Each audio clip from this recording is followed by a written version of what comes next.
Hey guys, this is Nick. Welcome to Beer and Bat Reps. Today, I'm doing a painting tutorial of my favorite Warhammer Fantasy character of all time, Gotrek. I know lots of people love this guy. I knew when they redid his model I had to get it. And today we're just going to start from the top. So, we're going to start with the hair.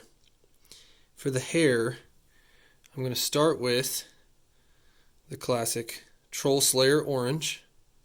Okay, and then when that's dry, we're going to go to, Requiem Flesh Shade.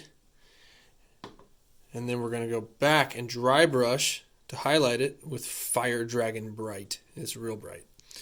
So, we're going to start that up. And one thing we're going to do is we're going to be really careful with this part of his beard and this part of his arm, because I have this special effect I'm going to do for his awesome relic coming down over his arm and just a little bit of his beard. So we're going to do all of his hair, his eyebrows, and his beard with, once again, real quick, Troll Slayer Orange, then Requiem Flesh Shade, and then Fire Dragon Bright. We'll be back and see how that looks. Okay, so after doing the Troll Slayer Orange, then Requiem Flesh Shade, and then a dry brush back on top of Fire Dragon Bright, we have that nice Cheeto dust orange beard, but with the darker Requiem Flesh Shade sitting in the recesses. It turned out pretty good. I'm very happy with it. So, you can, as some of you may have seen, I've already moved on to the next step, and that is hitting up all the metal bits of his base with lead belcher. So all the blades, all the rivets, all the nails sticking out, armor on the dead Skaven, shields. I mean, it's everywhere. I even got some just on the edges here of his blade. So on the axe blade, just on the edges, and right there on his axe. So you get that all in lead belcher. I would assume most of you know what lead belcher is. It's a classic go-to. But that's all we're doing with that step, is just hitting that all with lead belcher. So the next step after that, I'm kind of bouncing around at this point, we're going to go back up to the skin. I kind of did the lead belcher as the orange was drying.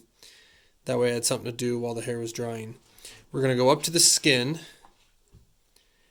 and use Kislev flesh. So we're going to get Kislev flesh all over his skin. But when we get to this arm, we're going to not do it. So don't put any on that arm. And we'll get that all covered, and then when that's covered, we go back to the Requiem Flesh Shade on top of the Kislev flesh. So we'll be right back with that. Okay, so after getting his flesh done, I went ahead and moved on to that special effect. What I use for that is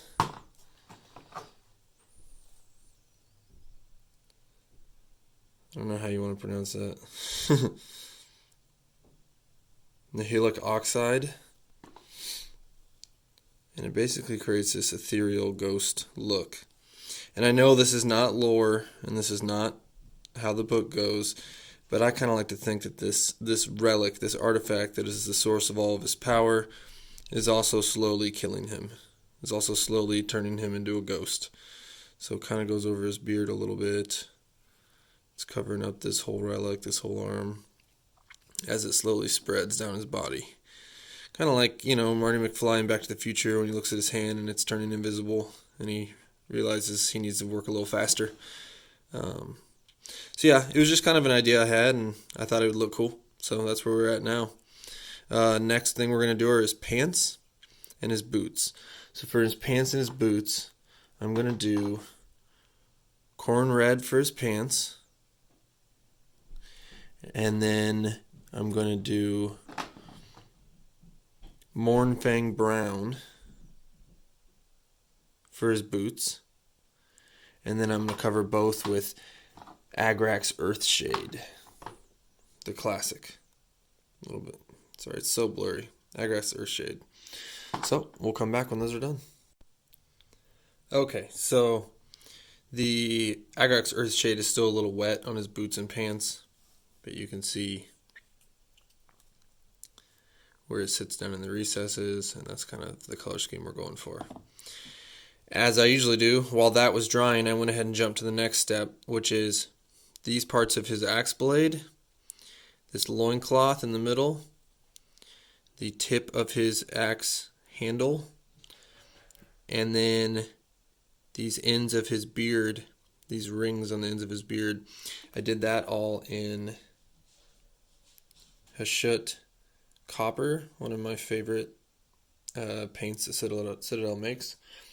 And then when those dry, I'm going to hit them with Ricklin Fleshshade, and that gives them kind of a reddish copper. It's one of my favorite little combos. Next thing we're going to do is we're going to take his belt, his thick leather belt, and we're going to do, come into focus here, Rhinox hide on the belt. Rhinox hide is so dark, you don't even really need ink. You don't even really need an ink wash, so we're not going to even ink wash that. So the belt will be Rhinox hide, and then these faces on him right there, I'm actually just going to go old school and just do Leadbelcher on those, so they just look old. And then, so if you're still with me, Rhinox hide on the belt, the faces will be Leadbelcher, and then this, what is this, half of a handcuff, this chains that are hanging off them, that's all going to be Leadbelcher. That cuff is going to be Leadbelcher. And then what we'll do is we'll do these axe blades, that cuff, and those faces. Once the Leadbelcher is dry, we'll go back over them with Agrax Earthshade to make them old and rusty looking. And that'll be the next step. Thank you. Okay, so starting to really come along now. We got the Ricklin Fleshshade on all the Hashut Copper on his axe, and it's really sat down in the recesses right there. And then we did the Leadbelcher on all the metallic parts, and then did Agrax Earthshade over that to give it an old, dirty look. Same with his belt there. That's Leadbelcher with Agrax Earthshade. And then that's just Rhinox hide for the leather part of the belt. And then, like usual, while that was drying, I went ahead and skipped to the next step, which I will tell you now. It is the handle of his mighty axe. And I did that in a special dwarf paint called Baraknar Burgundy. This paint's actually kind of hard to find.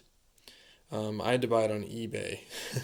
So, if you don't have this, which is understandable, any burgundy type color would work. But honestly, it's really dark. It's almost brown till you get close to it and you realize it has some red to it. But I love it. I'm currently painting a Tyranid army that's the main color scheme. But yes, so that's where he's sitting right now. Starting to really come together as a model. So this next part. This is a flaming brazier. There's actually supposed to be flames inside that. So what we're going to do for that is we are going to take, if I can find it, Cassandora yellow, the shade, and just go right over the yellow, or right over the white undercoat. And then when that dries, we're going to take Lamenter's Yellow Glaze and go over that as well to really make it brighten up and look like it's glowing. And then when that's totally dry and done, as carefully as you can, we're going to have to go back over. You can see all the raised areas of the metal brazier. We'll have to go back over that with Leadbelcher. And that'll be very, very tricky. That'll be one of the hardest parts of the whole model, other than maybe tattoos at the end. But yeah, that's what we'll be working on, and we'll come back when it's done. Thank you. Alright guys, you have to be so careful with the metal parts of that brazier after doing the 2 layers of yellow. I mean, like the tip of your paintbrush, being extra careful. But there it is. Alright, so then the next step is you take Steel Legion Drab and the cloth and ropes, any cloth and ropes of the Skaven. And we're just starting to do this base now. So I like to make all their cloth that color. See it on that one. You can see the straps of his helmet. Straps on these weapons. And some ropes here and there. They're all going to be that color. Alright. So now we're going to paint the Skavens themselves. Their actual fur. So this one right here in front is going to be rust gray. Now I know that's a little blue, but it's going to end up with Agrax Earthshade on it and with dry brush with Longbeard gray at the end. And the other 2 I'm going to do Mournfang brown. The other 2 Skaven. Don't worry about doing Agrax Earthshade because we're going to do the fur, all the wooden planks, all the spear handles, basically all the white that's left after the fur of these guys. We're going to do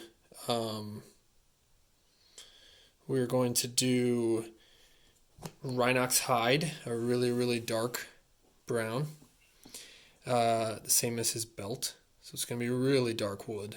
And then we're going to just coat it all in Agrax, and then we're going to dry brush it all with Longbeard gray. But I'm getting ahead of myself. For right now, we're going to do 1 Skaven with this grayish blue, the rust gray. And we're going to do the other 2 Mournfang brown. Ooh, I just realized I have Doombowl brown. So scratch that. We're going to do 1 Doombowl brown, 1 Mournfang brown, and 1 rust gray. And we'll be right back after this. So, now that we have Mournfang brown, Doombowl brown, and some of that rust gray on our Skaven, we now start the long, unfortunately tedious process of covering all this remaining white wood, all the scraps, all the shields, the handles. I kind of want it in my head to all match as one big nasty pile of wood. We are now going to cover all that in Rhinox hide, and we'll be back. So, after covering all the wooden planks, all the boards, all the spear handles, weapon handles, basically everything left that was white in Rhinox hide, it's really darkened the base up to make him really stand out with his orange hair and glowing arm and glowing axe. So the next step is to cover that everything under his boots. Cover all of it. The fur, the fabric on their armor, all the lead belcher metal everywhere. We're covering all of it in Agrax Earthshade. We're just coating the whole thing. So nice easy step. His boots already have Agrax on them, so you don't even have to be careful around his boots. You're just soaking the whole thing. Alright, we'll be right back. Okay, so I went ahead and picked up the camera for this one. So, now that the whole bottom part has been covered in Agrax Earthshade, I went ahead and hit the whole bottom ring at the very bottom of the base with Eshin Gray. Eshin Gray. It's what I do the bottom of all my Warhammer bases with so that my models all kind of feel like they're from the same place. Nice thing about Eshin Gray, it looks like it could work in either a fantasy battlefield, cobblestone streets, or even 40k battlefield like a parking lot or on the surface of a moon or something like that. So that's Eshin Gray on the bottom. The whole thing's covered in Agrax Earthshade now. So he's really starting to stand out, nice and bright on top. The last step for the base when all that Agrex is finally dry, we're going to dry brush Longbeard Gray from his boots down. We're going to dry brush all of it, every bit of it. It's going to make it all look old and withered. It's going to look really good. So I'm going to let this dry for like an hour, and then I'm going to dry brush that on there, and we'll see how it looks. Alright, so we did Longbeard Gray on the entire base. As you can see, hopefully, it really brings out all the details, makes the wood look nice and old, the fur on the Skaven, almost like they're fighting on a winter morning, and this is frost sitting down on everything. And then what I also did, as Gotrek has been around for a while, I also hit the Longbeard Gray real lightly on his beard and in his hair, so you get a couple gray or white hairs amongst the orange. There it is, guys. We've come a long way from the solid white. Gotrek. So, last step, potentially the hardest step. If you look right here, let me get this in focus, there we go. He needs a blue tattoo right there, one going across this arm. So we're going to try to do a blue tattoo on him. Wish me luck. Okay, so we went with Calidor Sky for the tattoos. Got my smallest brush, and I did my best, guys. I'm no professional painter. Just a nice, simple one on his chest, a couple on his head, and the one wrapping around his bicep and tricep. But here he is, Gotrek, in all his glory, ready to seek out Nagash and slay him before this artifact turns him into an ethereal night haunt. And some unfortunate Skaven got in the way, and he made quick work of them. But yeah, lot of fun to paint this one. I mean, he's a true miniature in every sense of the word. Much smaller than the last one I did, Rodigus. But just a lot of fun and brought back a lot of good memories. I just wish Felix had a model. Wish Felix was alive. Maybe he is. Maybe he's a Stormcast now. Maybe his spirit went into a Stormcast. That's what I think they're eventually going to do. A little close-up of his gray beard and tattoos. But yeah, these tutorials are fun, guys. This is Nick and Beer and Bat Reps. Like, subscribe. We're going to get this guy into a battle rep here shortly against the Night Haunts. We'll see if he can take down some ghosts before he becomes one of them. We're going to film that here in a couple days. So stay tuned. Thanks, guys. See ya.